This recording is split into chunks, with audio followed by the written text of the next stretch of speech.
वही राम इस हृदय से, इस चित्त से, इस वृत्ति से बाहर हो जावे तो ये शरीर रखने का फिर लाभ क्या है? हमको लगता है कि हमारी बहू भजन नहीं करती, हमको लगता है हमारी सास भजन नहीं करती, हमको लगता है कि हमारा पुत्र मंदिर नहीं जाता, देवालय नहीं जाता, स्मरण नहीं करता, हमारी पुत्री नहीं जाती भगवान के मंदिर, हमें लगता है। पर ऐसा संसार में कोई मानव नहीं जन्मा जिसके भीतर परमात्मा की भक्ति विराजमान नहीं हो। थोड़ी सी होगी पर होगी जरूर।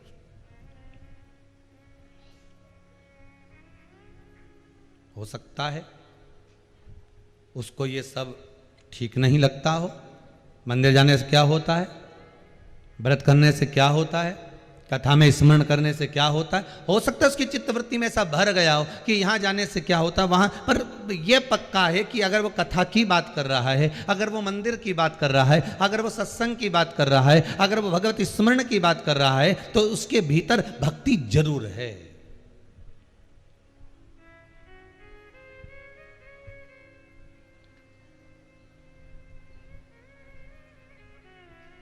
उसके भीतर भक्ति सदा विराजमान है।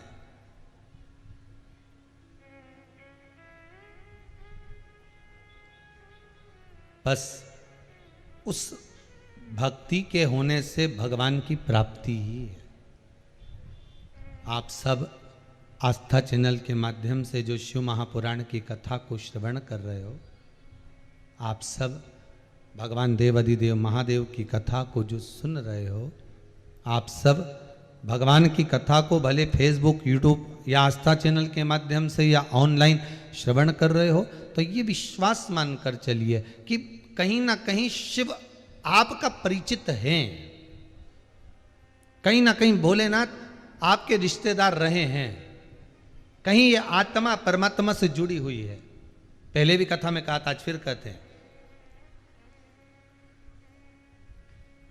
बहुत सारी शादियां हैं, अभी तो खैर 1.5 साल से कहीं नहीं है, फिर भी लोग घर में छोटे रूप में कर लिए हैं। बहुत सारी मोहल्ले में शादियां हैं, रिश्तेदारों के यहाँ भी शादियां हैं। और शादी होने के बाद आप कितनी जगह जा रहे हैं?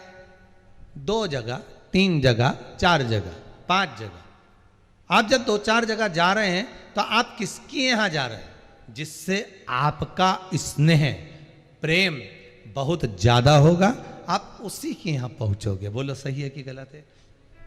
जिससे स्नेह ज्यादा है, जिससे प्रेम ज्यादा है, जिससे वात्सल्यता, जिससे करुणता ज्यादा है, आप उसके यहां शादी में पहुंच रहे हो। अब इतनी शादियां, और शादियों के बाद भी अगर कोई परिचित के यहां, कोई अन्य व्यक्ति के यहां पहुंच रहा है तो उसका प्रेम उससे ज्यादा है, उसका स्नेह उससे ज्यादा है। बस यही शिव पुराण कहती है। सारी दुनिया को त्याग कर, सारे चैनलों को भूल कर, आप यदि आस्था चैनल पर या फेसबुक, यूट्यूब पर शिव महापुराण की कथा अगर सुन रहे हो, या शिव के धाम जाकर कथा का रसस्वादन कर रहे हो, या शंकर के मंदिर में पहुंच रहे हो, या शिव भक्ति में डूबे हुए हो, तो यह विश्वास मानना कि तुम शंकर के अच्छे रिश्तेदार हो, इसलिए शंकर से जुड़े हुए हो। आप शिव के रिश्तेदार, आप शंकर का अनुमोदन अगर कर रहे हो तो शिव के पूर्ण तरह से आप शंकर के हो और शंकर आपका। मेरा भोलेनाथ आप,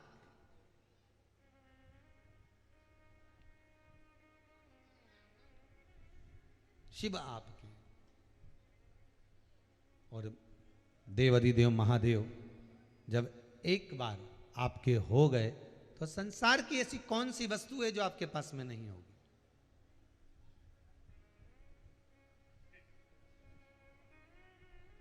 बस इतना जरूर याद रखना कि जिसको हृदय में बिठाओ ना, जिसको भी हृदय में बिठाओ, चाहे राम जी हो, चाहे कृष्ण जी हो, चाहे शिव जी हो, चाहे भवानी माता हो, चाहे दत्त भगवान हो, जो भी आपके हृदय में बैठे हुए हैं ना, उसको एक बार अगर बिठा लिया तो फिर इधर उधर डोलने की जरूरत नहीं है। एक साधे सब सधे, सब साधे बिसराए। बस एक अगर साध्य बन गए तो फिर कहीं डोलने की जरूरत नहीं पड़ेगी, फिर कहीं जाने की जरूरत नहीं पड़ेगी। और भले तुम पड़ोसन की काकी को कितनी भी चाय पिला लो, पड़ोसन को कितनी भी रोटी खिला लो, पड़ोसन को कितना भी चाय पिलाओ, भोजन कराओ, चाहे आप कितना भी उसको कुछ खिलाने का प्रयास करो, पर जायदाद का हिस्सा पड़ोसन नहीं देगी आपको। जायदाद का हिस्सा तो आपको अगर कोई देगा तो वो घर की सास ही देगी, भले उसको आप चाय दो चाहे मत दो, भोजन दो मत दो, हिस्सा तो वही देने वाली है। उसी तरह तुम संसार में भ्रमण कर कर देखिए, जहां तहां जाकर देखिए, सब जगह पर धोख लगा कर देखिए, सबको प्रणाम कर कर देखिए, पर अगर कुछ देगा, कुछ प्रदान करेगा तो वो मेरे देव आदिदेव महादेव ही कर सकते हैं। इतना दे देते हैं कि बटोरा नहीं जाता महाराज, इतना दे देते।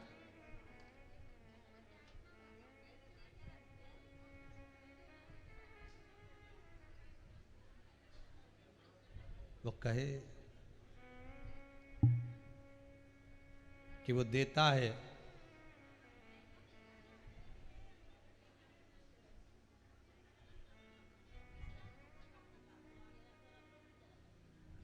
तो उसके देने में वो कमी नहीं छोड़ता।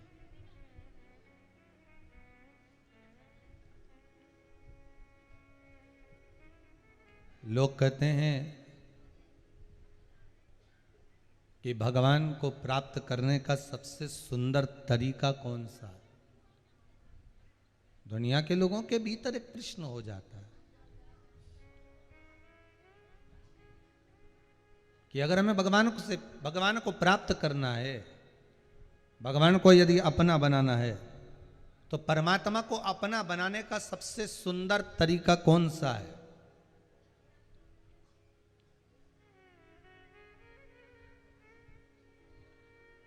क्या तरीका हो सकता है? तो कहा दुनिया का परमात्मा को अपना बनाने का सबसे सुंदर तरीका है आपका निर्मल स्वभाव, आपका निर्मल भाव। और जिस दिन इस मन से कपट, छल, छिद्र, बेईमानी, प्रपंच, झूठ सब बाहर निकल जाता है, सब कुछ बाहर चले जाता है, निर्मल व्यक्ति का जब स्वभाव हो जाता है, तो परमात्मा क्यों ना मिलेगा? भोला नहीं है दूर, भजन करो भोला मिलेगा जरूर, मिलेगा। भोला नहीं है दूर, भजन करो भोला मिलेगा जरूर। आप निर्मल मन से जब भगवान की भक्ति का स्मरण करोगे, निर्मल मन से जब भगवान का भजन करोगे, निर्मल मन से जब परमात्मा को पाने का प्रयास करोगे, निर्मल मन से जब भगवान के होने का प्रयास करोगे, तो क्यों ना भगवान आपका होगा?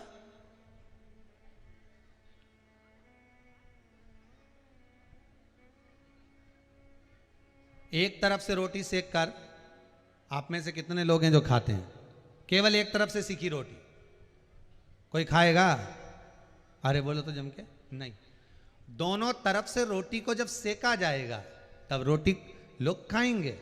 अर्थात शिव पुराण भी ये कहती है, आप एक तरफ से तप रहे हो, आप एक तरफ से भजन कर रहे हो, आप एक तरफ से शंकर जी को पाने का, शिव जी को पाने का, मेरे ओघड़दानी को पाने का, मेरे त्रिपुंडधारी को, मेरे त्रिकालदर्शी, मेरे कैलाशी को पाने का प्रयास कर रहे हो। एक तरफ से आप प्रयास कर रहे हो कि रोटी पक जाए, पकेगी, पर दूसरी तरफ जितना आप तप रहे हो शंकर को पाने के लिए, शिव कहते हैं तो चिंता मत करना, जब मैं पलटूंगा और मैं तुझे पाने का प्रयास करूंगा तो रोटी जब दूसरी तरफ से पलटी जाती है तो नीचे की जो रोटी थी ना पुरानी, वो ऊपर फूल जाती है। बोलो सही है कि गलत है?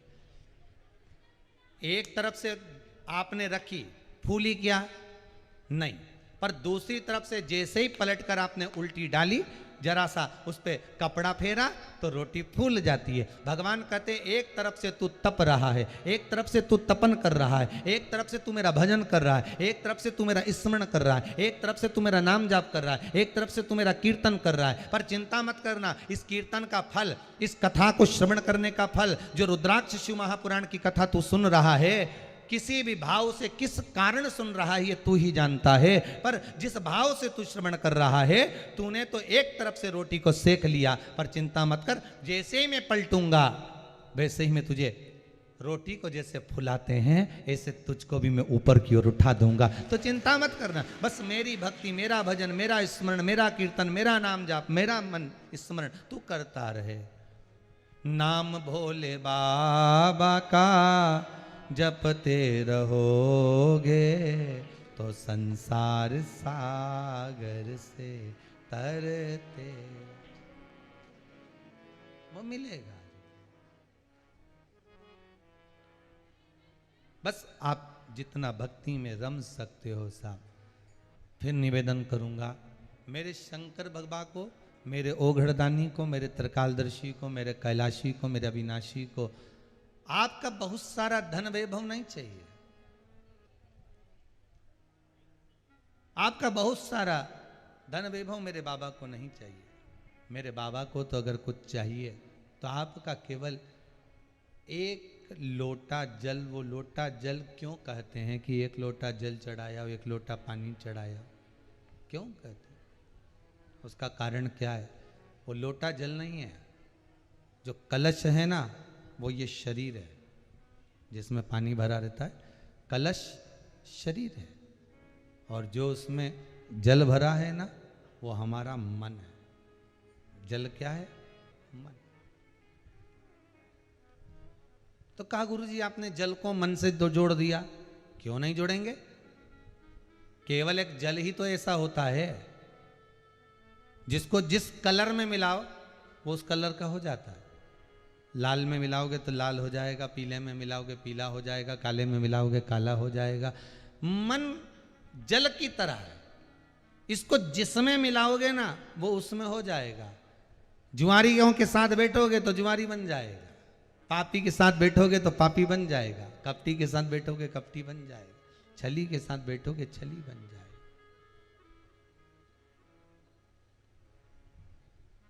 जिसका संग आप कर रहे हो, आप जिस संग में जुड़े हुए हो, ये जल और मन एक ही है। बस संगति अगर आपकी अच्छी है, भाई शास्त्र क्या कह रहा है, बड़े प्रेम से श्रवण करिए शास्त्र का, कि एक हंस और कौवे की जो मित्रता हुई और हंस और कौवा बट वृक्ष पर बैठे थे और एक शिकारी बैठा हुआ था, राजकुमार बैठा हुआ था। कौवा मांस का टुकड़ा लेकर आया, वो टुकड़ा बात करने के चक्कर में राजकुमार पर गिर गया। पहले भी कथा में कहा, राजकुमार को क्रोध आ गया, उसने बाण छोड़ा, कौवा तो उड़ गया, हंस को लग गया।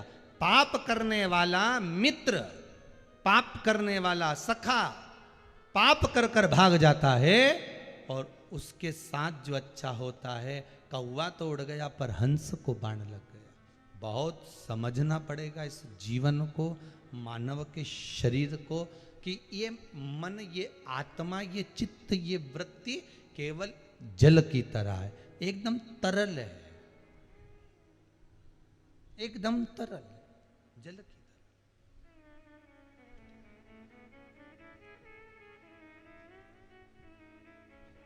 लाल कलर में मिला दो लाल हो जाएगा, पीले में मिलाया पीला हो गया, नीले में मिलाया नीला हो गया। इसको जहां ले जाकर मिलाओगे, सुबह शाम तो आप भी इस मन को एक बार मिलाते हो, निंदा में, चुगली में, कपट में, छल में, बेईमानी में, प्रपंच में, इसको कहीं ना कहीं मिला देते। शिव कह रहे हैं मेरे यहां जल चढ़ाने का महत्व केवल इतना है, लोटे में जब जल लेकर आओ, कलश में जब जल लेकर आओ और मेरे ऊपर जब समर्पित करो तो ये भाव प्रकट कर लेना। ये तुम्हारी चित्तवृत्ति में आ जाना चाहिए कि तुम मनुष्य का शरीर ये कलश है, मानव का शरीर ये कलश है, उसमें जो जल भरा है ये आत्मा, ये मन, ये चित्त, ये वृत्ति है। जब आप शंकर को समर्पित करो तो तुम्हारा मन फिर कहीं दूसरी जगह नहीं होना चाहिए, तुम्हारा मन परमात्मा के चरणों में ही होना चाहिए। क्या ना देगा वो?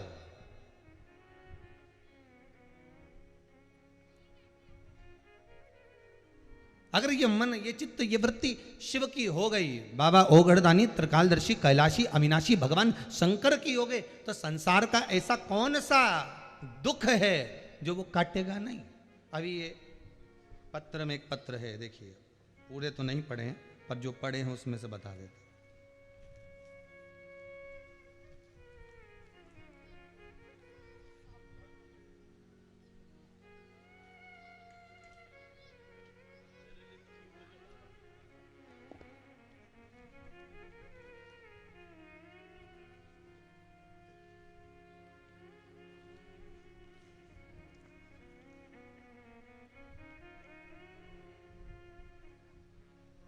उषा लखेरा हैं कोई, उज्जैन जिले की महितपुर शहर से आई हुई। कहाँ है? आप ही हैं? आपने लिखा है, आज से 2 महीने पहले डॉक्टरों ने मेरे पति को गंभीर बीमारी का बता दिया था। जो दुनिया को बीमारी होती है ऐसी बीमारी का वर्णन कर दिया था, कैंसर जैसा। परंतु सारा परिवार शिव महापुराण की कथा में डूबा था तो विश्वास घटने नहीं दिया। सारी जांचें अपनी जगह रह गई। एक जांच जब कराई तो बाबा ने ऐसी कृपा कर दी कि उसमें कोई बीमारी ही नहीं निकली। ये बाबा की कृपा है। महितपुर में रहते हैं आप, बहुत बहुत धन्यवाद, विराजमान है। बाबा कृपा करे। डॉक्टर भी आश्चर्य में हैं, आप लिख रही हैं।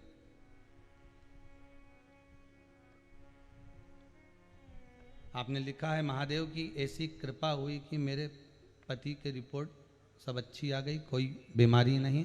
डॉक्टर खुद अचंभे में पड़ा हुआ है। ये आपने पत्र में लिखा हुआ कि ये हो कहां से गए।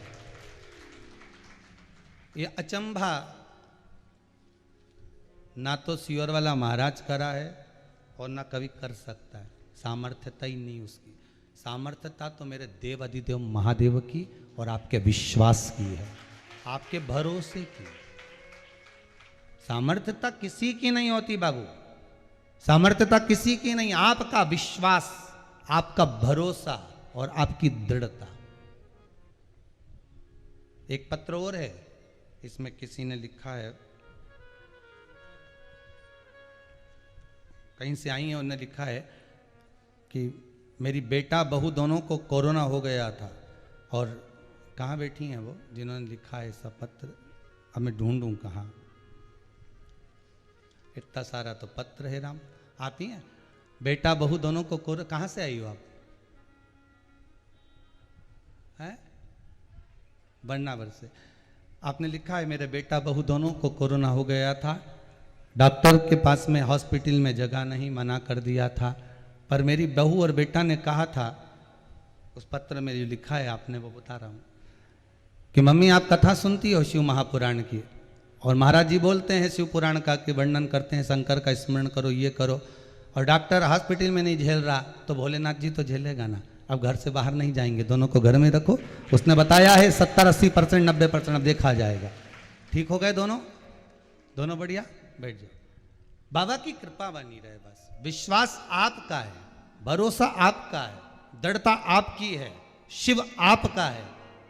और उस पर जितना विश्वास रखकर, फिर कहूंगा, बैकुंठ में भगवान नारायण निवास करते हैं, ब्रह्मलोक में ब्रह्मा रहते हैं, इंद्र लोक में इंद्र रहते हैं, पर मृत्यु लोक में तो मेरा देव अधिदेव महादेव रहता है। तुम पुकारोगे वो दौड़ कर आ जाए। तुमने बुलाया वो तुम्हारे सामने आया। जो बहू पास में रहती होगी, भले कितना भी झगड़ा होगा, कितनी भी लड़ाई होगी, पर दुख के समय पर सबसे पहले वही खड़ी होगी। मुंबई पुणे वाली को तो फोन लगाओगे तो वो कहेगी हम गाड़ी देख रहे हैं, ट्रेन देख रहे हैं, गाड़ी लाएंगे, 8 घंटा लगेगा पहुंचने में, सारी व्यवस्था बहू बताएगी, हम पहुंच जाएंगे, संभाल लेंगे, ये कर लेंगे, वो कर लेंगे। पर जो पास में होगी वो सबसे पहले आकर खड़ी हो जाएगी, भले कितना भी झगड़ा हो, भले कोई काम नहीं करेगी, पर मुंडा तो दिखा देगी। आखिरी का समय पे पल्लू लेके खड़ी तो हो जाएगी, आंसुड़ा भी ढलका लेगी, 2 की टुकरिया कैसी भी थी, पर भले वह रो लेगी, खड़ी रहेगी, पर सबसे पहले कौन आएगी बोलो तो सही, जो पास में होगी। तो आपने एक ही बात याद रखना है, एक ही बात अपनी बुद्धि में रखना है, एक ही बात अपने चित्त में रखना है कि मृत्यु लोक के देव हैं अधिदेव महादेव। अगर कोई दुख हुआ तो सबको बुलाने से पहले, सारी दुनिया में हाथ फैलाने से पहले, सबके सामने जाकर गिड़गिड़ाने से पहले मेरा तो निवेदन है, इस मृत्यु लोक के देव अधिदेव महादेव के पास एक बार जाकर जरूर कहना कि बाबा अब तेरी जरूरत आन पड़ी है, कर्जे में डूब गया, धन नहीं, संपदा नहीं, व्यापार नहीं, व्यवसाय नहीं, बच्चों का विवाह नहीं, विद्या अध्ययन नहीं, नौकरी नहीं, तुम्हें जो कहना है महादेव से कहो, तुम्हें जो कहना है देव अधिदेव महादेव से कहो, वो मृत्यु लोक में रहते हैं। बस इतना याद रखना, थोड़ा ऊंचा बैठता है इसलिए ऊंचा सुनता है। जो पानी की टंकी पे चढ़ा होगा, जो पानी की टंकी पे चढ़ा होगा, उस चढ़े हुए व्यक्ति से तुम नीचे खड़े होके बोले ए भेरू जरा नल चालू कर दे, उसे सुनाई देगा क्या? अरे बोलो तो जम के, नहीं। अभी यहीं की यहीं से माता जी वहाँ बैठी, वहाँ तक की आवाज़ नहीं आई तो फिर वो टंकी की आवाज़ तो बहुत दूर की बात है। तो बस इतना जरूर है कि वो ऊंचा कैलाश पर, हिमालय पर, केदार में, बद्रीश में बहुत ऊंचा बैठता है। जो ऊंचा बैठता है वो ऊंचा सुनता है। इसलिए जब भी शिव की भक्ति करो तो थोड़ा सा एक बार आते जाते तो मुख से कह दिया करो हर हर। और जब हम बाबा का नाम पुकारते हैं, जब बाबा का नाम हम बोलते हैं, भगवान की भक्ति में जब हम डूब जाते हैं और अपने हृदय की आवाज़ जब तेज हो जाती है, हमने बार बार कथा में भी कहा, एक बार नहीं पहले भी कोरोना महामारी में जब कथा चलती रही ऑनलाइन तो बार बार कहा अपना टीवी का वॉल्यूम तेज कर दो, बोला था कि नहीं बोला था? आवाज़ बढ़ा दो। तो लोग कहें काय के लिए बढ़ा दो आवाज? आवाज बढ़ाने का कारण केवल इतना सा है, शेर जब धाड़ता है, शेर की जब गर्जना होती है तो छोटे छोटे जानवर सब भाग जाते हैं। उसी तरह शिव महापुराण की जब गर्जना होती है तो घर में कितना भी दुख हो भाग जाता है। ये शेर की गर्जना है, ये शिव महापुराण के शब्दों की गर्जना है। जब इसकी गर्जना होती है, कितना भी पाप हो, छल हो, बेईमानी हो, कपट हो, निंदा हो, बुराई हो, घर में कितना भी दुख हो, शिव महापुराण की कथा की वॉल्यूम अगर तेज है तो कितना भी दुख होगा वो भी सोचेगा कहां फंस गया, भागने का प्लान कर लेगा, भागेगा। इसमें सियोर वाले महाराज का कोई फायदा नहीं रीजी जी हो। नहीं तो तुम सोचो वॉल्यूम की आवाज काय को तेज करें, इसमें कोई फायदा होगा? फायदा हमारा नहीं, फायदा तुम्हारा है। ऊंचा बैठता है, ऊंचा सुनता है।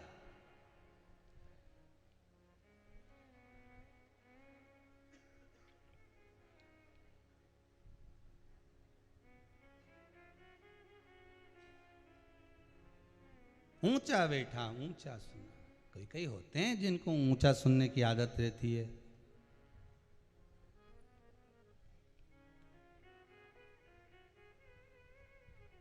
होते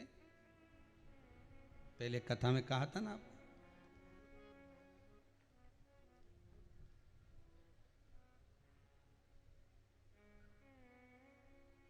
वो एक व्यक्ति ऊंचा सुनता था, मित्र के यहाँ मिलने गया बहुत दिन के बाद, और बैठ गया। पूछा, अच्छा जो ऊंचा सुनता है ना वो सामने प्रकट नहीं होने देता कि मैं ऊंचा सुन रहा हूं। वो तो ये सारे में बात समझ जाता, बस वो होठ ही जो हिलते ना उससे पहचान में आ जाता। अब ये भी गया मिलने के लिए, बैठ गया, बैठा तो बातचीत करी, पूछ लिया कैसे हो। अब ऊंचा जो सुनता है ना थोड़ा तेज भी बोलता है, तो वो पड़ा हुआ था ना जो पलंग पे, उसने कह दिया मर रहे हैं। अब इसको सुनाई तो दे। अच्छा,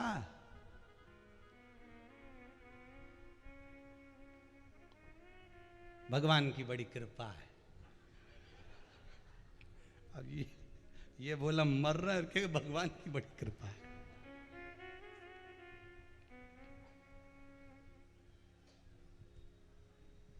डॉक्टर ने क्या क्या खाने का बोला। अब इसको गुस्सा आ गई भयंकर, क्योंकि बोले कि भगवान की कृपा है।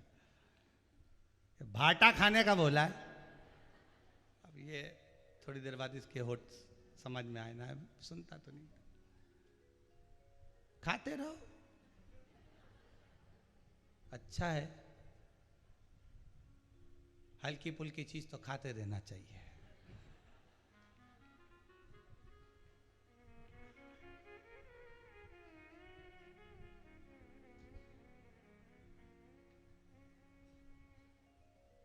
अब उसने बोला कब तक घर वापिस आ जाओगे? तो उसने कह दिया अब काहे का घर वापिस आए, अब तो शमशान जाएंगे। तो उसने भी कह दिया अच्छा है, समय पे चले जाओगे तो ठीक रहो। अब उसको सुनाई तो दे, समय पे चले जाओगे तो ठीक रहो। ऊंचा बैठा है मेरा देवती देव महादेव, ऊंचा ही सुनता है। ये जरूरत नहीं है कि आप अपने मुख का वॉल्यूम बढ़ाओ, आप अपने हृदय के वॉल्यूम को बढ़ा लो। इस दिल की आवाज मेरा शंकर सुन लेता है, मेरा बाबा श्रवण कर लेता है। हृदय का वॉल्यूम बढ़ना चाहिए। टीवी पर कथा सुनो, जब टीवी का वॉल्यूम बढ़ाओ, मना नहीं, पर सेवा अर्चना भजन पूजन स्मरण करते समय इस हृदय को शंकर तक पहुंचाने का प्रयास करो कि ये हृदय, ये दिल, ये चित्त, ये वृत्ति शंकर की हो जाए और शंकर मेरा हो जाए। कितना विश्वास आप लोगों को है, कितना विश्वास, कितना भरोसा कि मैं आई हूं या मैं कथा सुन रही हूं तो मुझे विश्वास है जो दुनिया में कहीं से नहीं हो सकता वो उसके दरबार से जरूर होता है। ये विश्वास है आप, ये भरोसा है आप। और मुझे भी मेरे बाबा पर विश्वास है। मेरा त्रिकालदर्शी, मेरा कैलाशी, मेरा अविनाशी, मेरा भूत भावन भूतेश्वर, मेरा शंकर आपके विश्वास को तोड़ेगा नहीं। कल कथा में कहा था संसार के मनुष्य विश्वास तोड़ सकते हैं, आपके अपने अपने साथ रहने वाले विश्वास तोड़ सकते हैं, आपके साथ रहने वाले विश्वासघात कर सकते हैं, पर देव अधिदेव महादेव पर अगर विश्वास रखा ना तो टूटेगा तो नहीं, विश्वास और बढ़ता चले जाएगा, और बढ़ेगा और बढ़ेगा, और वो विश्वास अंतिम पल तक पहुंचकर परमात्मा का दर्शन करा देगा।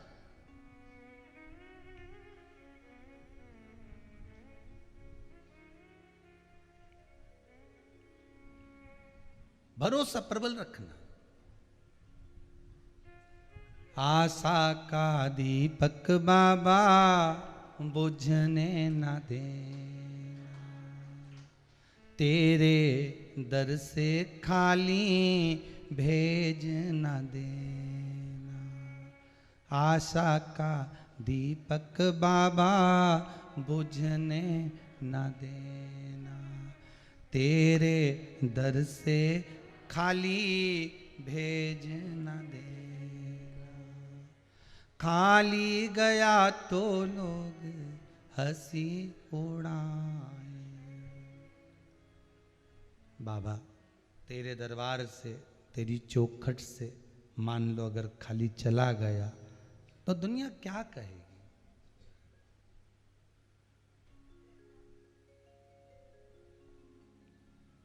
दुनिया क्या कहेगी? एक तेरे ही भरोसे भोलेनाथ भंवर में नैया डाले।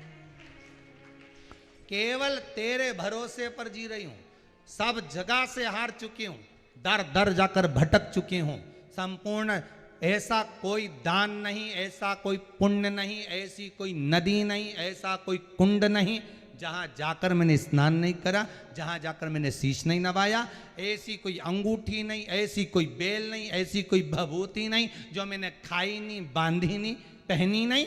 पर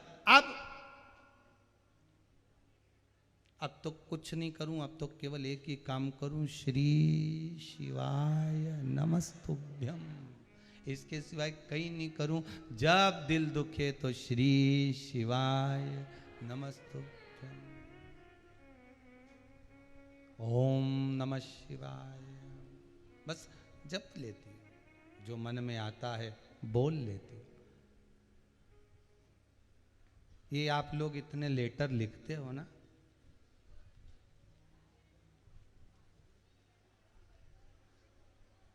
इतना सारा लेटर तुमने लिखा,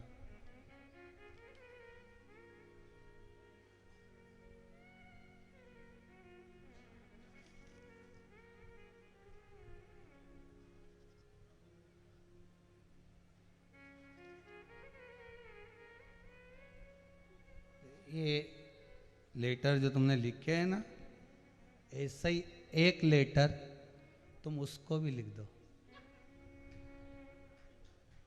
एक लेटर लिखो, बस इतना याद रखना। कहाँ की बात है मेरे को ध्यान आए,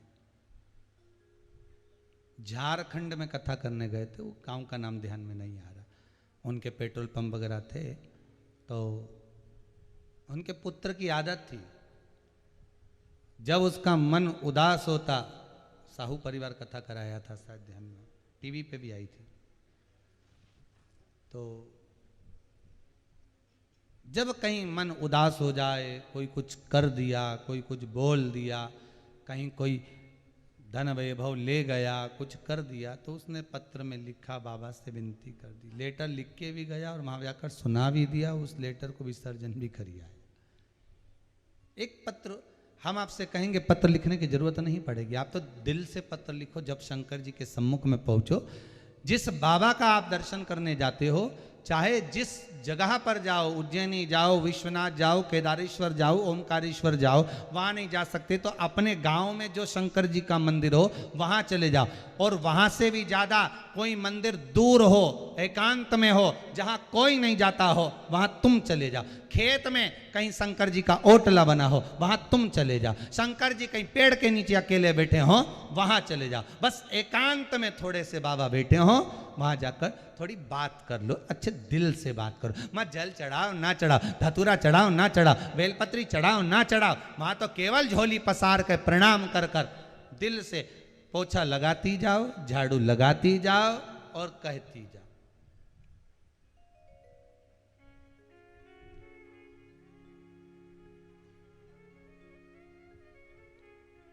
सेवा करते करते बोलो। सेवा करते करते बोलोगे तो उसका सुख दूसरा है। अरे पत्नी सेवा करते करते पति से 500 का नोट ले लेती है।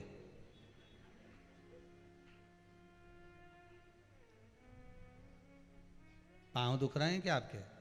आज बहुत तकलीफ पांव में, लो जरा पांव लंबे करो, दबा देती।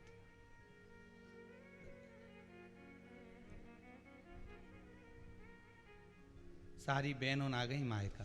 अच्छा, मेरा भी मन है चली जाऊं राखी पे, चली जा। अब इतने दिन से मना कर रहा था बेरू, 2 महीना से नहीं जाएगी। पांव दबाया तो तुरंत चली जा। अच्छा, अब खर्चा भी तो होगा, तो क्या हुआ उसमें, राखी लाना है ना, नहीं राखी के साथ में थोड़ा भतीजाम का कपड़ा वपड़ा भी लाना पड़ा, तो मेरे साथ में कल चलना, मैं तेरे को दिला दूंगा। 500 रुपया मिल गया, सेवा करी मेवा मिला। संसार में ऐसी कौन सेवा करो तो मेवा मिले रे। आप अगर सेवा करोगे तो मेवा तो मिलना है। गौ माता की सेवा करो रे, सेवा करो तो मेवा मिले रे। मात पिता की सेवा करो रे, सेवा करो तो चावी मिले रे। अब तुम मेवा के चक्कर में करोगी बुढ़ा बुढ़ी की सेवा? अरे जाने दो, घर के बुजुर्ग की सेवा लोग मेवा के चक्कर में नहीं करते। घर के बुजुर्ग की अगर सेवा कर रहे हैं तो केवल चाबी के चक्कर में करते हैं। जैसे जैसे माता पिता बूढ़े होते जाते हैं वैसे वैसे बच्चे उनको अपने घर में लाना प्रारंभ कर देते हैं कि यहां रहेंगे, कभी मौका मिल गया सिग्नेचर करवा लेंगे, काम समाप्त, अपने पास मां। सेवा करो मेवा मिलेगा। सेवा का फल जो है वो मेवा में। तो मेवा केवल मेवा नहीं, यहाँ चाबी मिल रही है, यहाँ चाबी प्राप्त हो रही है, यहाँ धन वैभव प्राप्त हो रहा है, यहाँ धन वैभव कुछ। तो यहाँ बाबा की भी सेवा करोगे ना,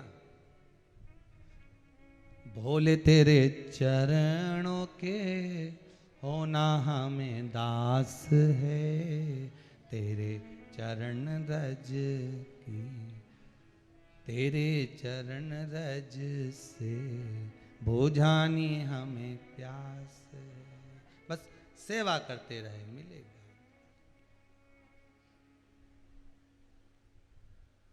करते रहो।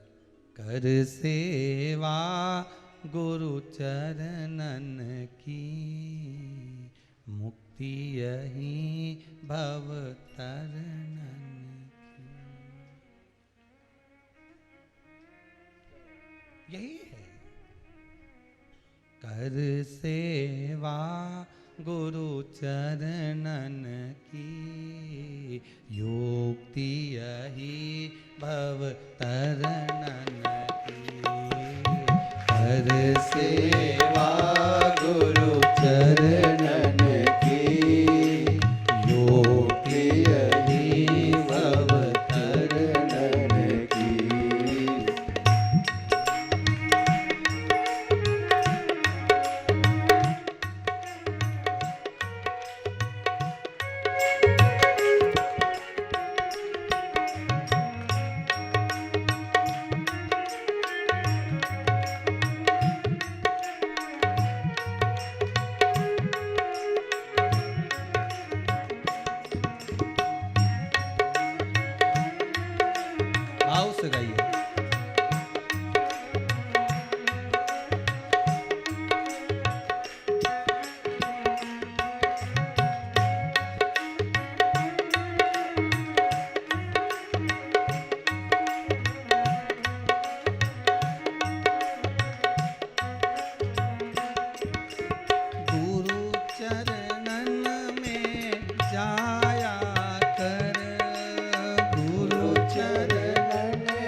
मेवा से जुड़ोगे भगवान उतनी मेवा प्रदान कर देगा। आपकी चित्तवृत्ति मन जितना भगवान की भक्ति में रमेगा उतना भगवान देता चलेगा। माला जपोगे तो ही तो माला आएगा।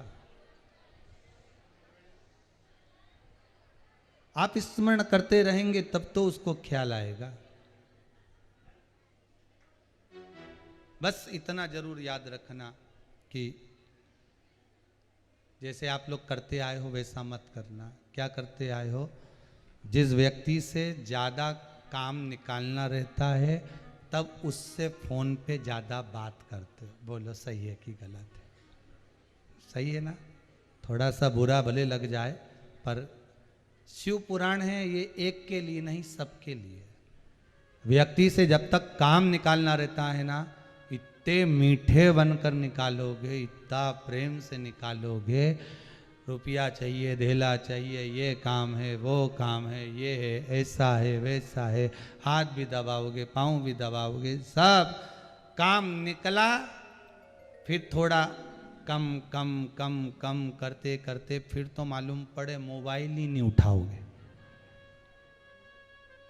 जिसको तुमने पैसा दिया, मांगा, नहीं दिया, फिर आप फोन लगाते रहो, फोन उठाएगा वो?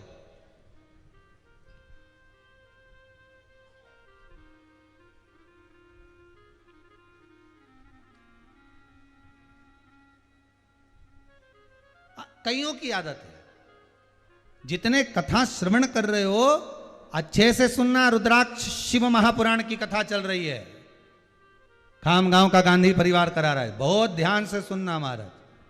और शंकर स्वयं सुना रहे हैं, शिव स्वयं सुन रहे हैं, शिव स्वयं करा रहे हैं, स्वयं करा। ध्यान से सुनना। जब तक काम नहीं निकलता तब तक उसके दरवाजे पर भी जाओगे, काम निकल गया, धीरे भगवान एक छोरा दे दे, भगवान ने छोरा दे दिया, ले जा, भगवान मेरा ये काम कर दो, भगवान ने कहा ठीक है जा। और मालूम पड़े काम निकल गया, फिर कौन किसको पूछ रहा है? फिर कहाँ? तो भगवान के पास में दो तरह के पत्र रखे रहते हैं जो पहले चलते थे, दुनिया में बंद हो गए पर उसके पास में हैं। एक 15 पैसे का कार्ड, एक 75 पैसे का अंतरदेशी। याद है सबको? साधारण बात लिखना हो तो काय पे लिखते थे? 15 पैसे वाले कार्ड पर, पीला कलर का शेर बना।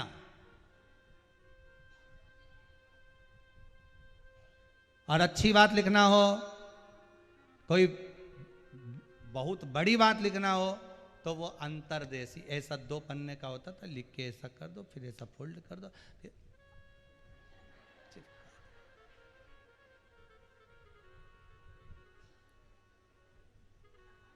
सही है। अब उसको चिपका दिया, भेज दिया। दुनिया में भले वो पत्र कहाँ है, चल रहा है ना चल रहा है, वो अपनी जगह पर है, पर एक बात अपनी जिंदगी में उतार कर रखना, भगवान भोलेनाथ जी के पास ये दोनों पत्र है। दोनों पत्र अच्छी बात लिखना होती थी ना, काम की, तेरे सुख की, वैभव की, संपदा की, जो लिखना होता है भगवान एक अंतरदेशी में लिख देते हैं। और कोई भी फालतू बात लिखना होती है साहब, और काका जी थे ने इतनी तारीख के निपटी गया ने, उनका 12वां इतनी तारीख के ने, 10वां इतनी तारीख के ने, तीसरा इतनी तारीख के, और वो कार्ड पे लिख के भेज देते।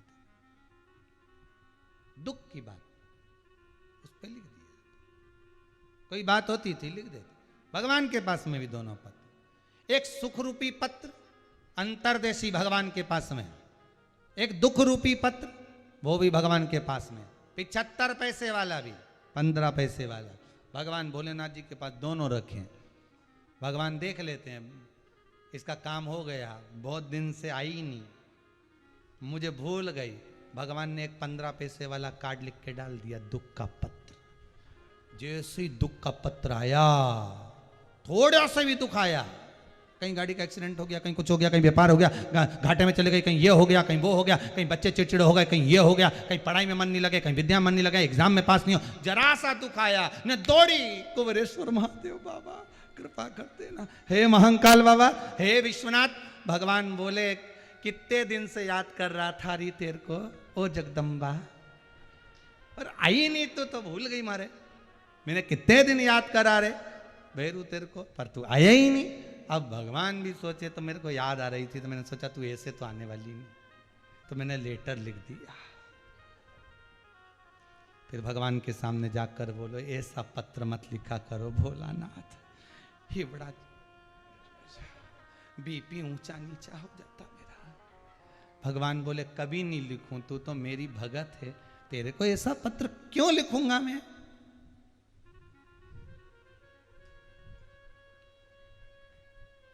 मैं इतना स्नेह करूं तेरे को, तू मुझे स्नेह करे, तू मेरी भक्ति करे, क्यों मैं छोड़ूंगा तेरे को। फिर तुमने ये पत्र क्यों लिखा। भगवान बोले याद आ रही थी, बहुत दिन से नहीं आई ना, तो इसलिए बुला लिया। ये जो दुख आता है ना, ये दुख समझ लेना भगवान को तुम्हारी याद आ रही है। बहुत दिन से इसने भजन नहीं करा, खूब खाए पिए ने, दिन भर टीवी देखे ने, दिन भर नाटक देखे, और घर में पड़ी पड़ी दिन भर बहू से नाटक करे। भगवान ने कहा रुक जा अब तू, और भगवान ने तुरंत एक पत्र लिख दिया, और थोड़ा सा दुख आ गया। जैसे ही दुख आया भगवान से विनती करे मैंने क्या बिगाड़ा था तुम्हारा। भगवान बोले मैंने कहीं नहीं बिगाड़ा तेरा, तो तू मेरा क्या बिगाड़े, फिर तुमने मेरा ऐसा कैसे कर दिया। भगवान बोले मैंने कुछ नहीं करा है, मत बुरे कर्म कर बंदे वरना पछताएगा, भगवान की आंखों से तू बच नहीं पाएगा, तेरा क्या होगा रे कालिया। कुछ नहीं, बचना बड़ा मुश्किल है महाराज, बड़ा मुश्किल है बचना। उसकी दृष्टि से, उसके सम्मुखता से बचना मुश्किल। ये जमीन उसकी है, ये आसमान उसका है, अपने कर्म को कहाँ छुपाओगे, विचार तो करो, कहाँ जाओगे, आखिरी में तो जाना वही है। वो एक गीत था पहले, बहुत पहले कैसे सुना था इसी पे टेलीविजन पे, भगत क्या है, भगत रे झूठ मत बोलो, सजन रे झूठ मत बोलो, भोले के पास जाना है, न हाथी है न घोड़ा है वहां, पर पैदल तो कोई नहीं जाता, कंधे पे जाता। तुम्हारे यहां मुर्दा जाता है पैदल चल के, अरे बोलो तो। और अगर मुर्दे के लिए गाना गाया गया हो तो फिर तो ये भी बात सही नहीं है, ना हाथी है ना घोड़ा है। मतलब यहाँ तो आज भी लोग 4 व्हीलर आ गई ना आजकल, सब वाहन उसमें भर के ले जाते, तो ये तो बोल ही नहीं सकते। तो एक लाइन इसको पहले अच्छे से समझ लो, भगत रे झूठ मत बोलो, भोले के पास जाना है, न हाथी है न घोड़ा है वहां पैदल ही जाना है। ये कहाँ जाने की बात चल रही तुमको मालूम है? गरुड़ पुराण वाली बात है। जिसने गाना लिखा होगा उसने जरूर एक ना एक बार गरुड़ पुराण सुना होगा, भले किसी की यहाँ सुना हो निपटने के बाद, पर सुना होगा कि वहां पर लोग यमराज जब जाता है तो पाड़े पर बैठकर जाता है, हाथ में गदा, जोरदार मूछें, नयन ज्वाला, रंग काला, सोने का हीरा जड़ा मुकुट जिसमें नीलम लगा, हाथ में सोने के कंगन, एक रस्सी और एक हाथ में गदा। हाँ, ये लिखा है गरुड़ पुराण में, सब चीज हो, पढ़ लीजिए अपने अपना घर जाके हो, या आपने अपने घर में जब भी पढ़ो, तुम्हारे मन पड़े जब पढ़ लेना। और पाड़े पे बैठ कर गया और पाड़ा पूंछड़ी हिला है, जोरदार। इसलिए आज भी कहते हैं जब नए कपड़े पहन के जाओ गाय भैंस निकल के जा रही हो तो उसके आसपास से मत निकल के जाओ। जब मालूम पड़े भैंस तो कीचड़ में नहा के आई रही, ने पूंछड़ी हिलाई थी ना, सब गया कल्ला भैंस। अब फिर लिखा गरुड़ पुराण में कि यमराज तो यम तो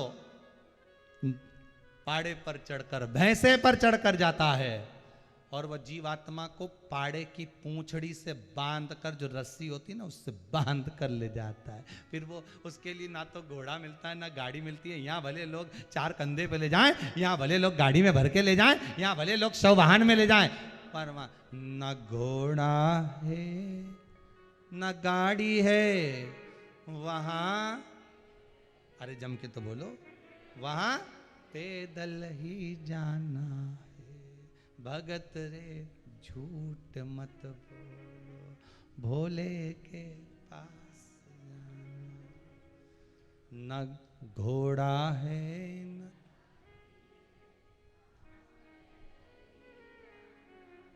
फिर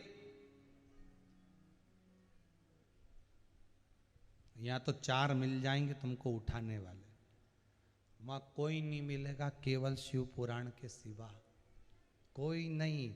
यमराज बोलता हुआ जाएगा, चित्रगुप्त महाराज बांध कर ले आया हूं इसको, इतने नरक हैं सब में जाएगा ये। चित्रगुप्त महाराज बोले फालतू की बात करो मती प्रभु, लेखा जोखा देख लो। पूरे लॉकडाउन में कहीं नहीं करया इसने शिव पुराण सुनी, इसलिए कहीं नहीं जाएगा। रस्सी से खोल दो साथ में जाए, रस्सी वस्सी सब खोलो इसकी। रस्सी क्यों खोलूं, ये नरक नहीं जाएगा। हाँ पुण्य कमाया, और ये तो कोई पुण्य कमाया होगा, दान करा होगा, कथा सत्संग करा होगा, मंदिर देवालय बनाया होगा, तो पुण्य तो मरते समय तक सब खत्म हो गया होगा। इसने अपने मुंह से कह दिया होगा मैंने इतना दान करा, मैंने इतना पुण्य करा, मैंने ये करा, मैंने वो करा, तो पुण्य तो खत्म हो गया होगा। चित्रगुप्त महाराज बोले पुण्य भी ऐसा कमाया वो कभी खत्म ही नहीं हो सकता। कौन सा? कि शिव महापुराण की कथा सुनी, शिव पुराण में दान करा, शंकर का अनुमोदन करा, 1 लोटा पानी शिव जी को चढ़ाया, बचा कुचा था तो पूरे भारत के लोगों ने और विदेश के लोगों ने शिवरात्रि पर शंकर जी की पूजन कर लिया। अब तो वो खत्म ही नहीं हो सकता। वो पुण्य अजर और अमर है। शिव के लिए किया गया दान, शंकर का किया गया भजन, शिव का किया गया स्मरण, शंकर का किया गया अनुमोदन कभी समाप्त नहीं हो सकता, ये शास्त्र कहता है। शंकर का नाम शिव कह लिया वो खत्म नहीं हो सकता, काशी कह लिया समाप्त नहीं हो सकता, हर हर महादेव कह लिया समाप्त नहीं हो सकता, शंकर का किया गया 1 लोटा पानी का भी दान समाप्त नहीं हो सकता। भले सारे पुण्य समाप्त हो जाए पर शंकर की शिव पुराण कभी समाप्त नहीं होती। आपके चित्त वृत्ति में रहे ना रहे पर आखिरी में हिसाब में तो रहेगी कि इनने शिव पुराण सुनी थी, इतनी तारीख के सुनी, इतनी बजे सुनी, इतनी समय पर इसने शिव पुराण का स्मरण करा। शंकर के दरवाजे पर इतने कदम चलकर गई है। चित्रगुप्त महाराज बोलेंगे शिव के द्वारे इतने कदम चलकर गई है। अच्छा, तो यमराज पूछेगा क्या करना है? इतने कदम चला के बैकुंठ भेज दो, नहीं तो नीचे से देवाधिदेव महादेव आ जाएंगे, इनको भेज।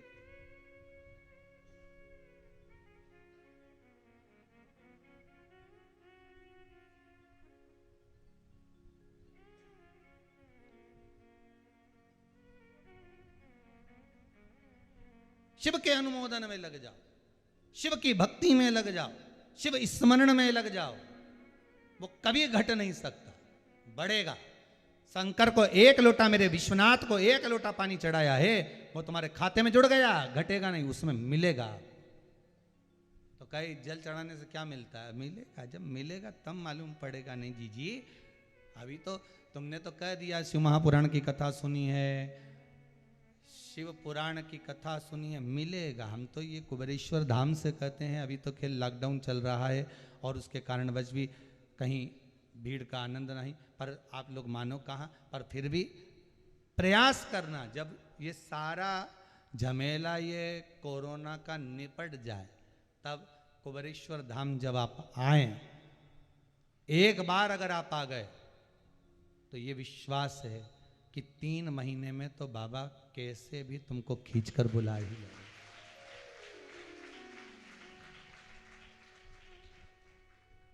और इतने तुम लोग जो बैठे हो थोड़े बहुत इसमें भी कई लोग ऐसे होंगे जो एक बार नहीं 2-3 बार तो आ ही गए होंगे। ये बैठे देखो, ये बाबा बुलाता है और कृपा करता रहता है, पीछे तक में भी सभी लोगों का भाव है कि कई बार दे रहा होगा तब तो आ रहे हो, करुणा कर रहा होगा तभी तो आ रहे हो, नहीं तो तुम किसी हालत में नहीं आओ दादा, फालतू की बात। वो दे रहा है तो हम, और आप भी कहते रहना उस देवाधिदेव महादेव से, बाबा हे विश्वनाथ, हे कुबेरेश्वर महादेव, हे महाकाल राजा, हे ओमकारेश्वर, हे मेरे बाबा वेदनाथ, तो मुझे इतना देते रहना कि मैं इन दोनों हाथों से लौटाता रहूं, खूब लौटाऊं, धर्म में पुण्य में। आज जैसे गांधी परिवार श्री घनश्याम दास जी गांधी कथा करवा रहे हैं खाम गांव वाले, ऐसी कृपा मुझ पर भी करना कि मैं भी एक बार शिव महापुराण की कथा करवाऊं। ऐसी कृपा कर दे, बस बरसा दे, खूब बरसा, मैं दोनों हाथों से करूं।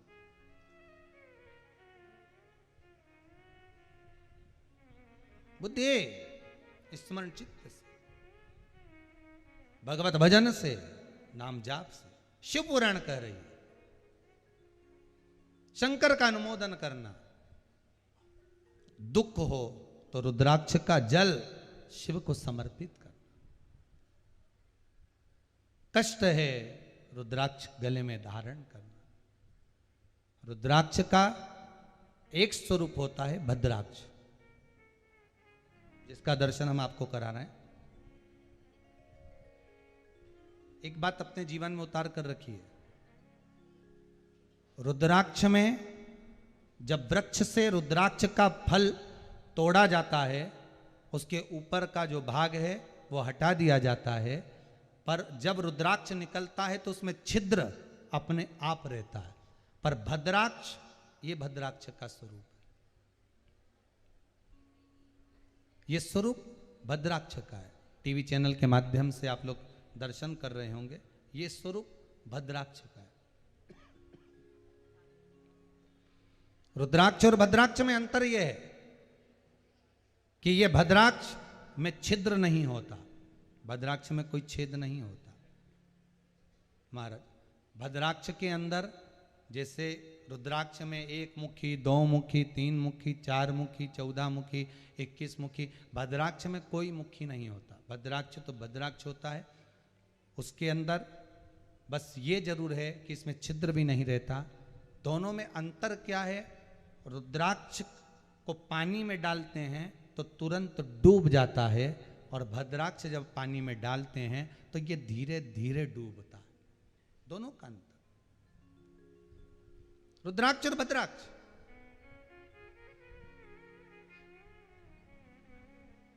असली रुद्राक्ष को हाथ में लेते हैं तो कंपन होने लगता है, हाथ थोड़ा थोड़ा कांपने लगता है। श्री शिवाय नमस्तुभ्यम बोलो, ओम नमः शिवाय बोलो, और असली रुद्राक्ष हाथ में रख लो और अपनी मुष्टिका को बांध लो जमकर। हाथ कुछ देर तक रखोगे, शंकर का नाम लेते रहोगे, हाथ धीरे धीरे कांपने लगेगा। महाराज, भद्राक्ष को हाथ में रखकर घंटों तक बैठकर नाम जप लो तो भी हाथ नहीं कांपेगा। भद्राक्ष और रुद्राक्ष में अंतर है।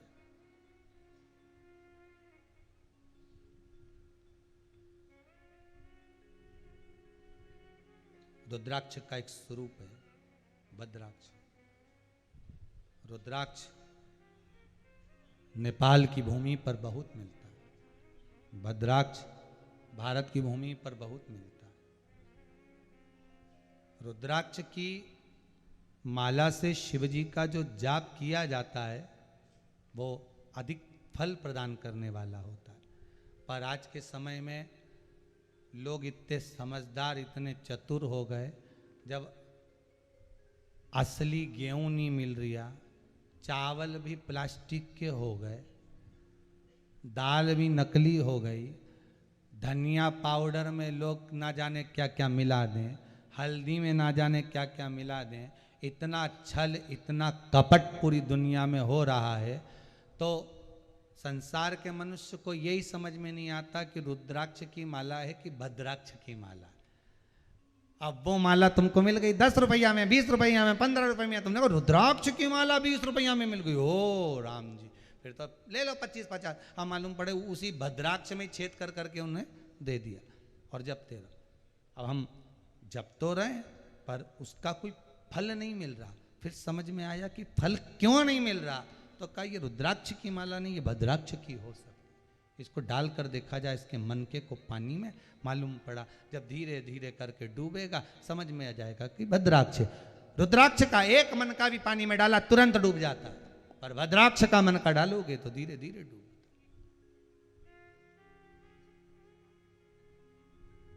समझ में आ गया? ये श्रेष्ठ नहीं।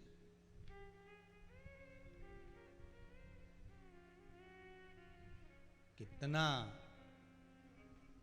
कितना शास्त्र कहता है कि आप, पहले भी एक बार कथा में कहा, आपको ध्यान में होगा कि भगवान को अगर दिया भी लगाना है, भगवान को अगर दीप लगाना भी है तो निवेदन करबद्ध है, जैसा घी आप खाते हो वैसे ही घी का दिया लगाओ, वैसे ही घी। हम ये नहीं कहेंगे कि बहुत सारा घी दिए में भर दो, आप तो बत्ती भिंगो के लगाते, निचोड़ भी ले, मना नहीं, पर अच्छा प्रयोग करो। अब आज के जमाने में तो पूजन का घी अलग से मिलने लगा, आप जाकर बोल दो साहब पूजा का घी दे दो, वो पूजा का घी निकाल के देगा, इतना बड़ा आधा किलो का डब्बा 50 रुपए में तुमको दे देगा, ले उसका। अब 50 रुपए में आधा किलो डब्बा घी का कैसे मिल गया भाई? और तुम सब हवन में ओम स्वाहा स्वाहा स्वाहा, बड़े खुश होते, हमने हवन करा दिया। भगवान भी मन में सोच रहे, अरे ओ काय को लिया ही ऐसा घी। भगवान भी सोचे, इसीलिए तो ये फिर वो मास्क वो लगाना पड़ रहा है ना, ये मास्क। भगवान भी सोच रहे हैं खूब नकली घी से हवन करा है मेरा बा, खूब करा। जब तुम बोलते थे स्वाहा तो हम भी नाक बंद कर लेते, क्योंकि नकली घी है। भगवान बोले हम भी नहीं बंद करा, अब हमने तुम्हारी नाक बंद करवा दिलाओ, अब तुम्हारे को कहा करो।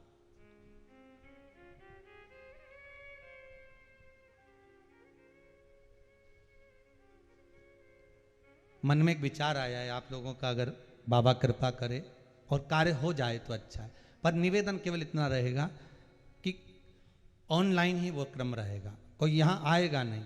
तो एक मन में विचार आया है, वो भी इसलिए आया कि हमारे जो भगत एक यूपी वाले आए हुए हैं, तो वो 51 किलो शुद्ध घी गाय का निकलवा के लिया है। तो मन में आया है कि ये सेकंड जो लहर गई है, इसमें कई जवान, कई बच्चे, कई बूढ़े शांत हो गए। एक मन है हमारा। पिछली बार तो कथा नैमिषार थी 16 श्राद्ध में, इस बार जो श्राद्ध में कथा कुबेरेश्वर धाम में हो ऑनलाइन, तो मन है कि 24,000 श्लोक शिव महापुराण के हैं। मेरा मन है कि उन सभी जीवात्मा जो शांत हो गई कोरोना महामारी में, वो अपना नाम और गोत्र वो जो शांत हो गया उसका लिखकर यदि हमारे व्हाट्सएप पर भेजेंगे, तो मेरा मन है कि निशुल्क, आपको कुछ देना नहीं है, ये विठलेश सेवा समिति की ओर से उन जीवात्माओं के लिए 24,000 श्लोक शिव महापुराण का उसका यज्ञ करना चाहता है। श्राद्ध में जब कथा चलेगी 23 तारीख से श्राद्ध पक्ष की, उसी समय पर 11-21 ब्राह्मणों द्वारा केवल लगातार 24, भले वो यज्ञ 11 दिन का हो, हम प्रयास करेंगे आस्था चैनल वालों से भी कि उस यज्ञ को भले 11 दिन तक चले, तो 11 दिन तक हम भी कथा भले समापन होगी वो जब 23 से चालू होगी, 23, 24, 25, 26, 27, 28, 29 तक चलेगी। तो हम प्रयास करेंगे कि 2-4 दिन और कथा को बढ़ाकर कैसे भी एडजस्ट कर पर यज्ञ पूरा करा दें, जिससे वो जो जीवात्मा शांत हुई है। कई लोग फोन लगाकर पूछ रहे हैं कि गुरुदेव इनकी हम गति कैसे करें, उनको हम हाथ नहीं लगा पाए, उनको हम अग्नि नहीं दे पाए, उनका बेटा रो रहा है पिंडदान कर नहीं पाए, ब्राह्मण भोजन करने नहीं आ पाया। 10 दिन जब कोरोना में मरा तो घर में कोई ब्राह्मण ने आकर कर्म नहीं करा। गुरुदेव हाथ जोड़कर निवेदन है, हमारे बेटे का उद्धार कर दो, हमारे पति का उद्धार। तो हमारा निवेदन है, आप 1 रुपया भी दान मत करना। ये विठलेश सेवा समिति जो असली घी 51 किलो आया है, और भी घी मंगवाएंगे, और साकल्य द्वारा ब्राह्मणों द्वारा उस 24,000 श्लोक शिव महापुराण के हैं, सारे श्लोकों के साथ बाबा देव अधिदेव महादेव के चरणों में निवेदन कर कर आप जो नाम भेजेंगे, गोत्र भेजेंगे, अपने पितरों का नाम भेजेंगे, उस नाम को बोल बोल कर ब्राह्मण आहुतियाँ देंगे और यज्ञ करेंगे। पर यहाँ किसी को परमिशन नहीं दूंगा, इसका ध्यान रखें। कोई यहाँ नहीं आएगा, ब्राह्मण होंगे, व्यासपीठ होगी, ऑनलाइन आप कथा सुनिए। हाँ, बाबा आपके पूर्वजों का उद्धार करे, पितरों का उद्धार करे, आपसे कुछ लेना नहीं, बाबा की तरफ से है। हो सकता है कुबेरेश्वर महादेव ने कुछ कृपा करी हो पूर्वजों के लिए, पितरों के लिए, ये उनके लिए, उन जीवों के लिए। और ऐसा कोई व्यक्ति नहीं जिसका कोई अपना रिश्तेदार परिचित नहीं गया हो। अब की बार जो दूसरी लहर आई थी ना, उसने सबको हिला दिया था साहब। पहले तो दूर के दूसरे शांत हो रहे थे जिनको हम पहचानते नहीं थे, अब तो मोहल्ले में अपने परिचित कहीं ना कहीं से खबर आ जाती थी, वो चले गया, वो हो गया। और मेरी ये सूचना, जो जो कोरोना में शांत हुआ है या जो कोरोना में नहीं भी हुआ और अधोगति में मर गया, पानी में डूबकर अधोगति में कैसे भी मरा है, अचानक सर्प के डसने से, एक्सीडेंट से, वो भी नाम गोत्र अवश्य लिखकर व्हाट्सएप पर भेजना। जो 23 तारीख को श्राद्ध पक्ष में कथा है ऑनलाइन शिव महापुराण की, उसमें उस यज्ञ का भी दर्शन कराते जाएंगे। आपके जो नाम यहाँ भेजोगे, उन नामों से आहुतियाँ दिन रात जो भी क्रम चलेगा, ब्राह्मण जैसा बताएंगे, उसके हिसाब से उस यज्ञ को कर दिया जाएगा। ये यज्ञ केवल पूर्वजों के लिए, पितरों के लिए, केवल आहुतियाँ 24,000 श्लोक की बाबा के नाम से दी जाए और बाबा उसका स्मरण करें और उन जीवों का कल्याण करें, उन जीवों के प्रयास है।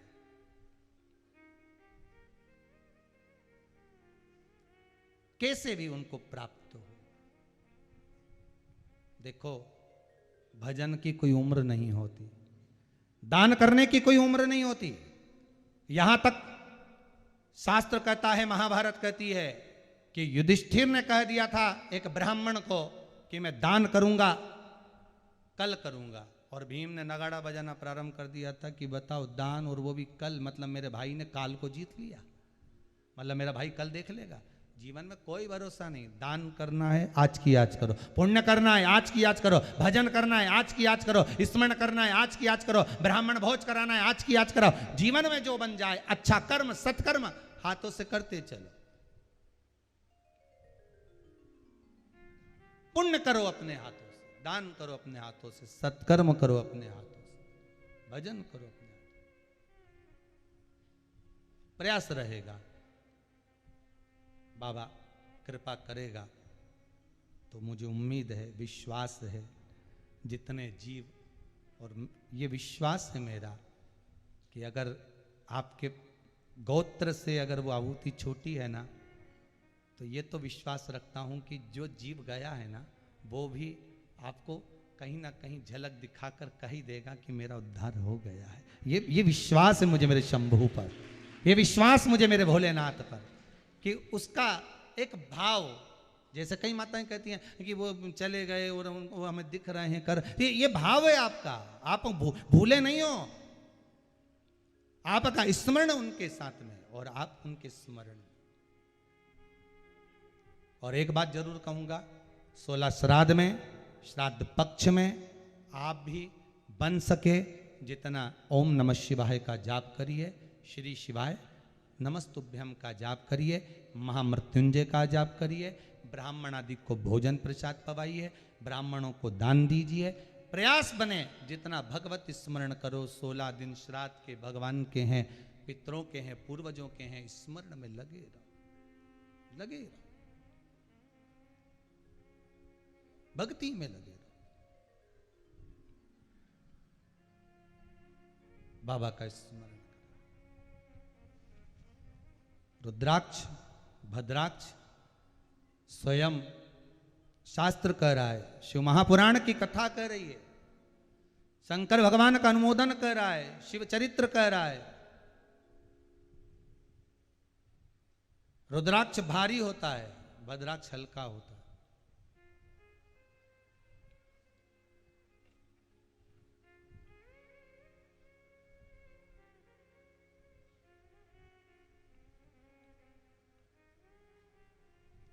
एक बार मां जगत जननी जगदम्बा माता पार्वती,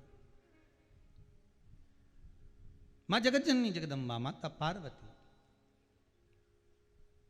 भगवान शिव के पास विराजमान थी। शिव के नेत्र बंद थे,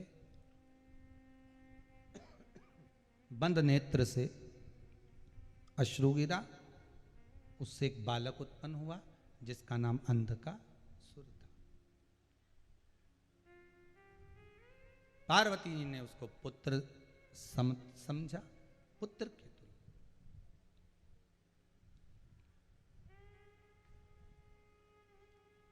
उस बालक से स्नेह करा कि ये मेरा पुत्र है। शिव जी ने कहा इसको समुद्र में डाल दीजिए, ये पुत्र नहीं, मेरे नेत्र बंद करने के बाद प्रकट हुआ है, इसलिए आप इसको फेंक दो।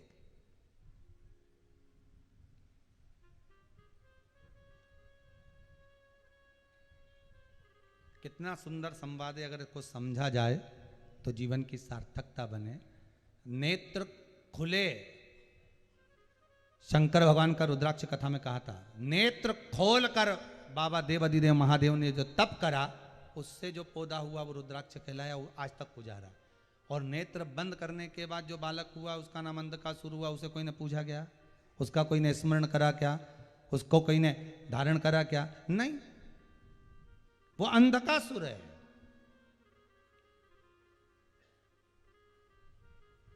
शास्त्र कहता है नेत्र खुले में जब तक जीवित हो तब तक दान, पुण्य, भजन, स्मरण, कीर्तन, समर्पण अपने जीते जी करो। शास्त्र कह रहा है जीते जी करोगे तो तुम्हारे खाते में वो लिखाता चले जाएगा। बोलो सही है कि गलत है? और नेत्र बंद हो जाने के बाद शंकर जी के नयन से असुर निकला तो वो अंधकासुर राक्षस निकला। तुम्हारा नेत्र बंद होने के बाद अगर कोई तुम्हारे लिए कुछ दे रहा है, तुम्हारा नेत्र बंद करने के बाद कोई तुम्हें एकादशी दे रहा है, तुम्हारे खाते में है, कौन ने देखा?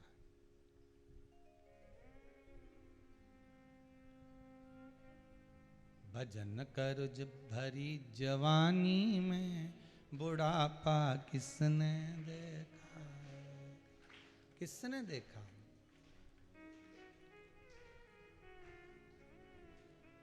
बुढ़ापे में आंखें दुखेगी, दरस तुम कर नहीं। अभी ये भद्राक्ष दिखाया, आदि वो तो यूं दिख नहीं रहा गुरुजी, दिख नहीं रहा।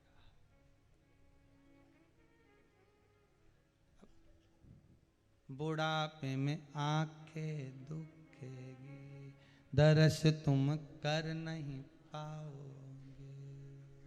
दरस करो भरी जवानी में, बुढ़ापा किसने?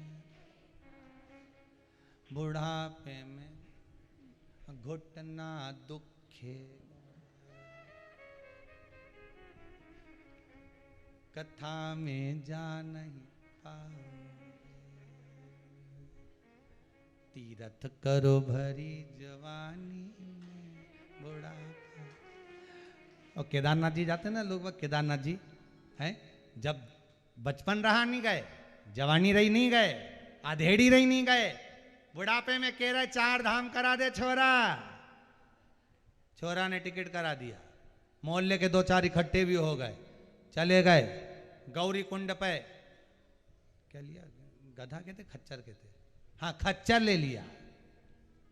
वो घोड़ा कितने का? 2300 रुपये, 2500 रुपये। ले आओ, बैठ गए। 85 किलो के ऊपर से बैग, ठंड के कपड़े, इधर से टोपा ऐसा बंधा हुआ,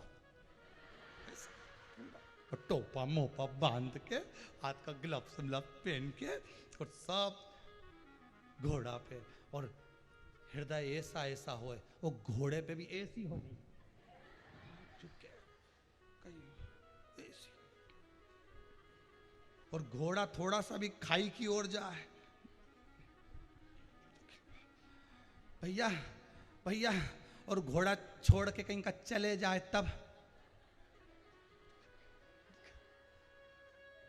अब मन में ओम नमः शिवाय, ओम नमः शिवाय, कहाँ गया परदेसी मन को तड़फा के,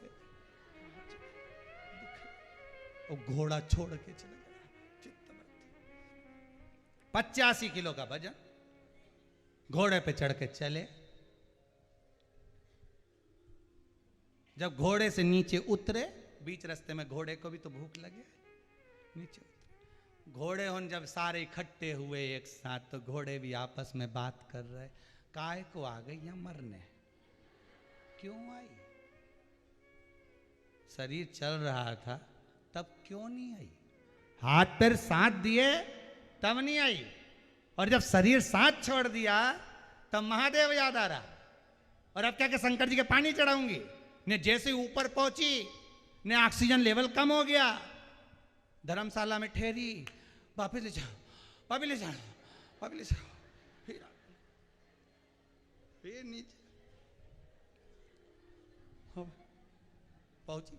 अरे शिव पुराण कह रही है, मन चंगा कटौते में गंगा, घर में शंकर है, काहे जा रही है, जब जरूरत थी, हाथ पैर चल रहे थे, तब जाना था, कह देना था एक बार, बलम मोह ले चल रे तू केदारेश्वर धाम, बलम मोह ले चल रे तू केदारेश्वर धाम, अड़ोसन भी जाए हमारी, पड़ोसन भी जाए, अरे मैं कैसे रह जाऊं, बलम मोह ले चल रे तू केदारेश्वर। जब था समय तब जाते तो आनंद आता, अब आंखों से दिखे नहीं, कानों से सुनाई नहीं दे, मशीन लगा लगा के परेशान, ज्यादा वॉल्यूम तेज कर दो तो पे पे बोले मशीन भी बाजू, अब सुनाई, पाँव से चला नहीं जाए, हाथ से धूजे,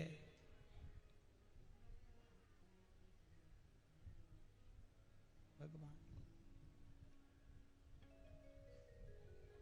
भगवान सारा शरीर बेकार। फिर वही वाली बात याद आ गई, सबसे पहली रोटी घर में किसकी बनती है, गाय की। सबसे पहले गाय के मुंह में जाती है क्या, नहीं, शाम को 4-5 बजे फिर जाएगी।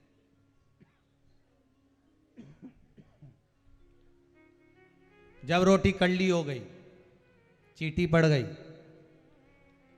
पानी गिर गया, तब वो गाय के मुख में गई। उसी तरह रोटी अच्छी थी तब गाय को दे देते तो कुछ घट जाता क्या, अरे बोलो तो जम के नहीं घटता, पर आदत है ना उसको बेकार करके देने की। उसी तरह बचपन अच्छा था, जवानी अच्छी थी, अधेड़ी अच्छी थी, तब भगवान को दे देते तो कुछ जाता क्या, नहीं। पर सोच के बेटी अभी तो बचपन है, फिर क्या अभी तो जवानी है, अभी तो अधेड़ी है, फिर आया बुढ़ापा, भगवान भी मन में सोचे या कड़ली रोटी के काय लिया है, क्यों लाए, धूजन बाई के काय के लाए, कड़ली रोटी हो गई, गल गई, सड़ गई, तब क्या, ना आंखों से दिखे ना कानों से सुने।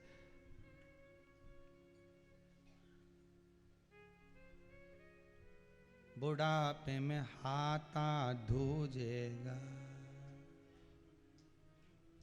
अब भगवान का श्रृंगार कर रही होगी, भगवान को पहना रही थी कुंडल, पहुंच गया और कुंडल की जगह नाक में है, तभी सुधे सुधे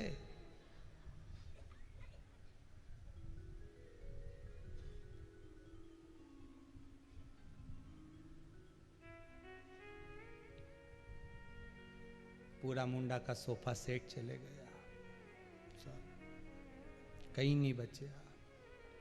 खाने की आदत खत्म नहीं हुई, परंतु भले सोफा सेट चले गया, दांत सब निकल गए, पर मुंडा में कुछ भी भले नी भी होनी तो मुंडा चलता रहे। तुम देख लेना, आदत पड़ी ना। भजन की आदत होती तो भजन मिलता। बचपन से जो आदत डालोगे वही तो मिलेगा। खाने की आदत थी, इसलिए केवल मुख चल रहा है खाने के लिए, भजन के लिए नहीं चला। नहीं तो थोड़ी देर बैठती और राम नाम का स्मरण करती, कृष्ण नाम का स्मरण करती, शिव नाम का स्मरण करती, भक्ति में डूब जाती तो बात था। अंधकासुर हुआ, नेत्र बंद करने के बाद हुआ। खुले में नेत्र खोले तब हुआ तो रुद्राक्ष का वृक्ष हुआ। दोनों में अंतर है। नेत्र खोलकर जब तक आप जीवित हैं, जब तक आप मृत्यु लोक में विराजमान हैं, जो दान पुण्य धर्म स्मरण संकीर्तन भजन जो करना है अपने शरीर से अपने हाथों से कर लो, पर पाप नहीं, चोरी नहीं, गलत कर्म नहीं। इस शरीर से भगवत भजन स्मरण दान पुण्य संकीर्तन खूब करो दिल से। और बाद में वसीयत में लिख देना, मैंने अपने हाथों से खूब दान पुण्य संकीर्तन कर लिया, मेरे मरने के बाद तुम्हें करने की जरूरत नहीं है, तुम तो अपनी पेटी भर लो, मुझे जरूरत नहीं किसी की भी, मैंने सब कर लिया। ऐसा कोई काम नहीं था। गौदान मैंने करा, अन्नदान मैंने करा, मेरे मरने के बाद तुम भोजन नहीं भी कराओगे चलेगा। मैं पहले ही कुबेरेश्वर धाम में 21,000 रुपये दे के अपना नाम लिखिए ही पहले ही कि मेरा इतनी तारीख का भोजन करा देना, बस हो गया। क्या सोचना फिर। बड़ा मंदिर नहीं बनवा सकती थी, इसलिए कुबेरेश्वर धाम में पहुंचा दिया कि शंकर का इतना बड़ा धाम बन रहा है, उसमें लग जाएगा 2 रुपया, बहुत नहीं कर सकी। मुझसे जो बना मैंने कर दिया। भजन करा मैंने जीते जी, मरने के बाद कोई गारंटी नहीं एक रत्ती की भी।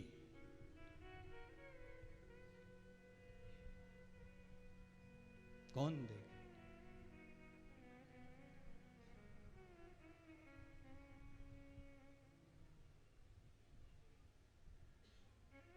नदी के घाट पे पत्तल रख दी, खीर पूड़ी भजिया पकोड़ा सब, बच्चे से कह रही पिताजी के याद कर ले, आके जीम लेंगे। कौवा उड़ते उड़ते आया, एक और पास में पत्तल रखी थी, कौवा उड़ते हुए आया। बच्चे ने कहा माँ पिताजी आ गए। पिताजी इसकी पत्तल पे मंडराए, उड़े, मालूम पड़ा पड़ोसन की जो पत्तल रखी थी उसमें से खा के चले गए। बेटा माँ से बोला माँ देखो जरा, माँ रोती हुई बोली तेरा बाप ही था, हमेशा पड़ोसी के यहीं का अच्छा लगा, हमारे यहाँ का तो कभी खाया ही नहीं। बस समझ में आ गया। देखे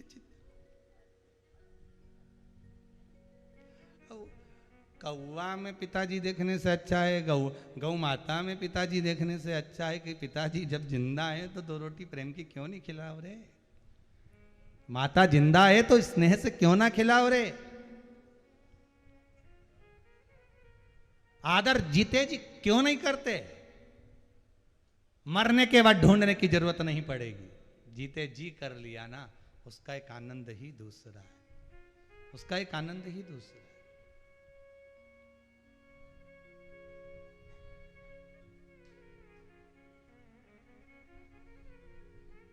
आज हम किसी से कह रहे थे, कोई बैठे थे, कहाँ भोपाल से कुछ अखबार वाले भाई लोग आए थे, तो उनसे बात चल रही थी। कहा गुरुदेव बहुत अच्छा कुबेरेश्वर धाम बन रहा है। हमने कहा भाई हम रहे ना रहे, पर जिन्होंने दान दिया उनका धन जब इस कुबेर भंडारी की भूमि पर लग जाएगा, जब इसका निर्माण पूर्ण हो जाएगा, हम हैं ना है, पर ये धाम तो रहेगा ना जिंदगी पर्यांत के लिए, जीवन के लिए।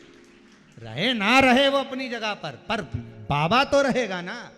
एक लोटा पानी अगर कोई शिव जी को लाकर चढ़ा भी देगा और आपकी अठन्नी भी यहां लगी है, तो आप दिल से कह सकते हो कि जब मंदिर बना था उस समय हमने अठन्नी लगाई थी, तो बाबा पर जब जल चढ़ेगा उस जल का एक अंश तो तुम्हारे भी खाते में जाएगा ना, पुण्य का चढ़ाएगा कोई, पर खाते में तो तुम्हारे भी जा रहा। जब तुम्हारे खाते का इस खाते में आ रहा है तो इस खाते का भी तो उस खाते में जाएगा, ट्रांसफर तो होगा। पुण्य भजन दान स्मरण। अंधकासुर को पटक दिया जल में, जल में हिरण्याक्ष ने जेल लिया, पालन करा, हिरण्याक्ष के प्राण बराह भगवान ने हर लिए। तब कहा मैं क्या करूं, ब्रह्मा जी से वर प्राप्त करा कि मेरे प्राण ना छूटे, मेरी मृत्यु ना हो। ब्रह्मदेव ने कहा ये तो गलत बात है कि मृत्यु ना हो, मरना तो पड़ेगा। अगर आप कहते हो मृत्यु होगी तो मुझे वर दे दो। क्या वर? वर ये दीजिए जिस दिन मैं अपनी माता को गलत दृष्टि से देखूंगा उस दिन मेरे प्राण छूटे। मंजूर है, कोई दिक्कत नहीं, तथास्तु, जरूर।